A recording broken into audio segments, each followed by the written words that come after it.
It has been about a year and a half since I last played Anthem, so I decided to download it again and see how it's doing. I know the game lost its backing and isn't receiving any more updates, so this video is all about my experience coming back to the game after a long hiatus and what's changed in the game. First thing I noticed was how bad traversing Fort Tarsis still is. Thankfully running is an option, although it's not much faster than the old load times. Please load, please load, please load. Won't you fucking just load? I could have done the dishes or even folded that laundry, but instead I'm stuck here in Q Purgatory. Please load. The layout of Fort Tarsis hasn't changed and is still very convoluted. I'm one of those people that if I've been somewhere in the past, I can easily get there again with the map in my head. It took me 5 minutes of wandering around the fort to finally find my javelin. Once I did find the javelin though, I was pleasantly surprised to find that melee weapons have been added to the game. Not a super big deal for the other javelins, but I mainly play with the interceptor, which heavily relies on melee attacks.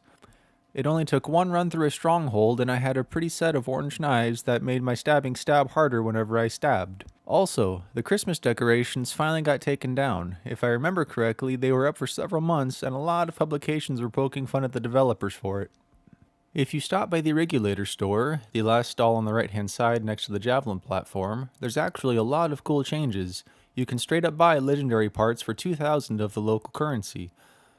Most of what is available at the time of recording this is freaking amazing for my melee focused interceptor, although there are a lot of other things for other javelins in there too. Out of all of the Grandmaster 2 and 3 runs I did back in the day, I only ever found 2 legendary items, so it was really nice to be able to outright purchase some of them with all the currency I've accrued over many runs.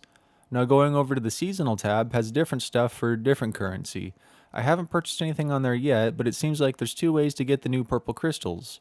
Earning strongholds on Grandmaster difficulties, and by doing the seasonal stronghold. The seasonal stronghold grants the most purple crystals, but I don't know how often or even if the strongholds rotate. Also, if you want some easy bragging rights, the leaderboard for the seasonal stronghold is easy to get onto. I queued solo into the Grandmaster 2, and I am currently ranked 300 on the PlayStation servers. Now, I don't know if this is a PlayStation 4 issue or an Anthem issue, but matchmaking with friends is a horrible experience. Between the disconnects, failing to load assets, and poorly designed UI, it took a friend and I 20 minutes to stay connected to each other.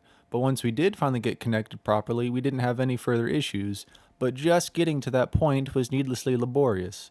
At one point I loaded in without a paint job or a head and was able to stab things for about a minute before the game realized, oops, I made a mistake, then booted me to the main menu.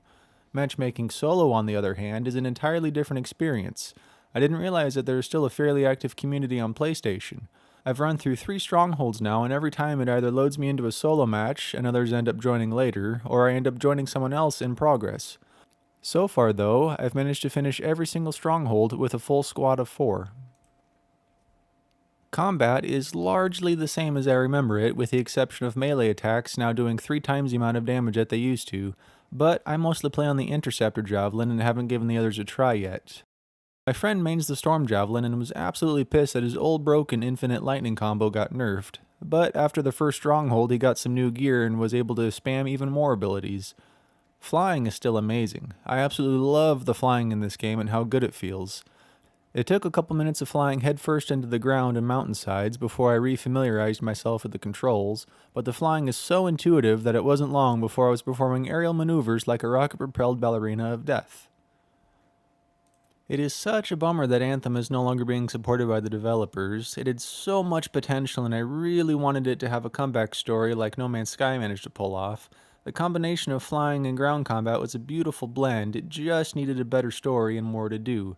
But alas, 'twas not to be. I think for me this game is going to be like chocolate fudge cake. Fun on special occasions, but not something I'd want to eat for every meal. If y'all want, I can do a video about my Interceptor melee build, otherwise this is probably going to be the only Anthem video I end up making.